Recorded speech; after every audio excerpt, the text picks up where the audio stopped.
what we're noticing is that this activity isn't just a productivity metric, but it honestly is a leading indicator. What we tend to see is specifically when we're looking at outreach, so we're talking about calls and emails that are made, it's usually predicting outcomes about 90 days in advance. So that means that the activities that you're doing today are going to influence what your revenue looks like as a company about 3 months from now. And that tends to be quite systematic. We see it across most of the customers that we do perform our outcome studies with.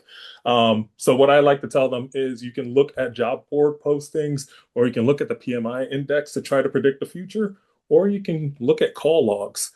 Specifically, when we're looking at our larger organizations, we saw a massive ramp up in calls, specifically pretty early in Q2 of 2025. But all other companies, we saw this uptick in Q4 of 2025.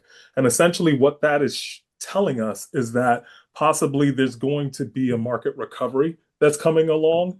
Our large organizations are hitting about 157 calls per week, in which is an all-time high from the 77 that we saw year over year. So what does that mean? We saw a 42% increase in call volume in our larger organizations. So that's definitely something to celebrate for sure, because we tend to see that initial call volume leading to the market performing well as well.